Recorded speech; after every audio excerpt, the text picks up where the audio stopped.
Chelsea, and we're at SDSU. The reason that we chose to do this at SDSU is because we wanted to see the type of geometry that is surrounding us in our everyday lives.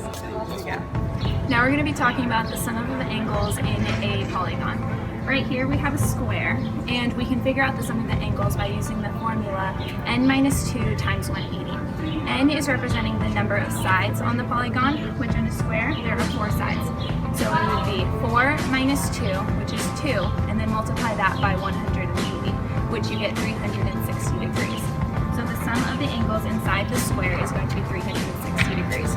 We also can know that that formula is representing the number of triangles that fit in the quadrilateral. For this example, there is going to be 2 triangles if you make a diagonal across the center, and you can count 1, 2 triangles.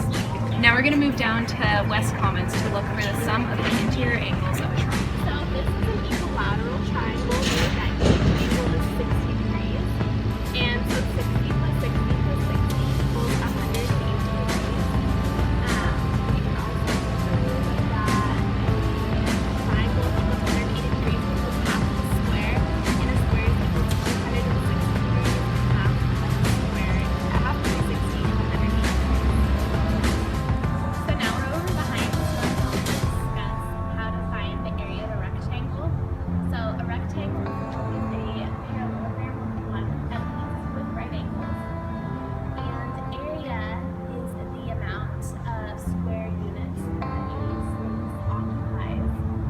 And the way that we can calculate the area of a rectangle is by multiplying its base, which is the part across, also known as the length, and the height. Times the height is how tall it is, and it's also known as the width, or how wide the shape is. Hello, I'm Anna. We're outside the West Commons today.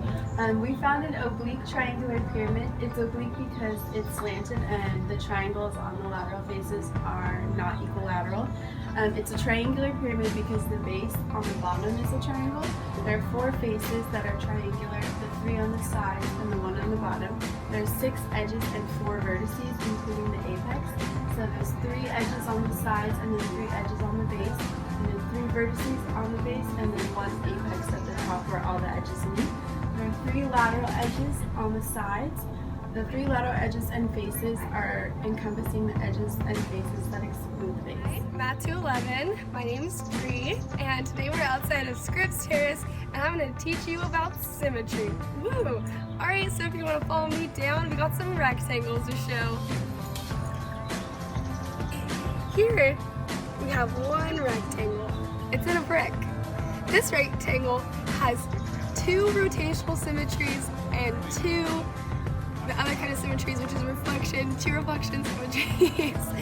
First, we're going to talk about rotational symmetries. So I'm going to put my finger in the middle of this rectangle as the axis. Woo! Then I'm going to theoretically, hypothetically, one of those 2, I'm going to rotate the rectangle 1 time, 2 times, that's 1 symmetry.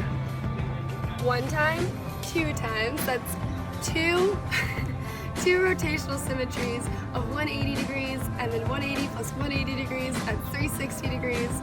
Awesome. All right, class, now we're going to talk about reflection symmetry, my personal favorite. And this is also still a rectangle, and it can be cut this way once, and then this way. 1 plus 1, that's 2 reflectional symmetries. Awesome. Wow, there is so much geometry here at SDSU, I really never knew. Today, I discussed the area of a rectangle as well as the sum of the angles in a triangle. Today, I talked about the symmetry of a rectangle, rotational, and reflection.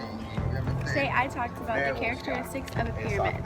Today I talked about the sum of the angles in a square. Thanks for sticking with us, class. We had so much fun. We hope you did too. Go Pal.